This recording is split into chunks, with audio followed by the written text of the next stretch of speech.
Dans cette vidéo, nous allons parler de la médecine traditionnelle chinoise, mais aussi des ventouses, plus précisément la saignée. Et à la fin de la vidéo, je parlerai de 2 points d'acupuncture ou d'acupression que vous pouvez faire chez vous. Dans chaque vidéo que je publierai, je donnerai quelques plantes naturelles pour soulager quelques maux avec des points d'acupuncture ou d'acupression. Donc pour ne pas manquer aucune vidéo, songez à vous abonner.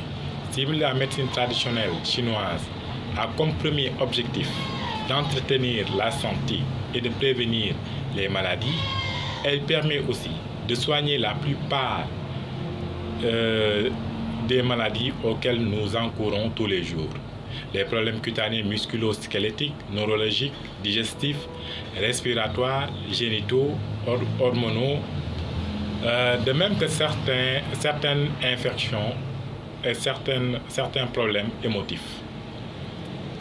Parfois, le symptôme n'est pas classique. Il n'est pas reconnu par la médecine occidentale.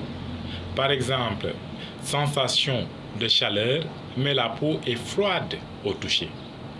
Cela m'oriente généralement vers la médecine traditionnelle chinoise et notamment au travers de la lecture de textes anciens.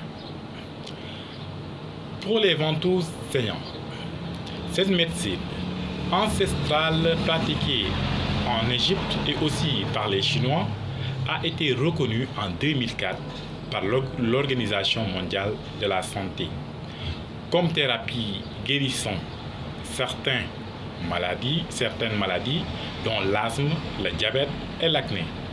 Elle permet de réguler la tension artérielle, de normaliser le taux de globules blancs et aussi d'éliminer les enzymes cardiaques. Par ailleurs, la saignée augmente le taux de fer dans des proportions normales et le taux de cortisol naturel, diminue le mauvais cholestérol, soulage plusieurs types de douleurs, traite les hémorroïdes. Selon l'OMS, cette thérapie non conventionnelle normalise dans tous les excès, épure le sang et permet de pallier certains manques de l'organisme. Parce que les globules rouges sont très riches en fer, une simple saignée permet l'élimination d'une importante quantité de fer.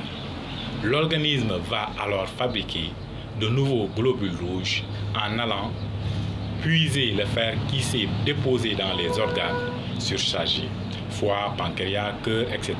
Le traitement vise à la fois à éliminer l'excès de fer, phase de traitement, dite d'induction, et à éviter la reconstitution de la surcharge, phase de traitement dite d'entretien.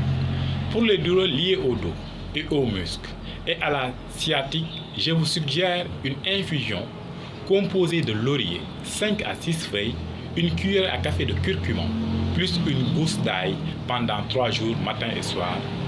Pour les points à piquer ou à masser, il y a les points qu'on appelle Lingu et Dabai. Ces 2 points soulagent très rapidement les douleurs liées au sciatique, mais aussi les douleurs lombaires comme les névralgies. Donc ces 2 points, pour ceux qui ne savent pas, il y a d'abord ce point-là. Donc ici, à travers ce point, il suffit de faire des mouvements circulaires de temps à autre. Ça peut calmer vos douleurs, tout simplement, liées au dos ou à la sciatique. Soit on utilise une aiguille pour piquer ce point qui est à l'intersection, ou bien vous allez piquer ce point juste là. Vous voyez ce point-ci, vous allez piquer ici une aiguille, ou bien vous allez tout simplement faire des rotations circulaires à ce niveau 10 fois par jour au minimum. Donc, une semaine après, vous aurez gain de cause, vous aurez satisfaction. C'était Centre Yin Yang, médecine traditionnelle chinoise, Amour.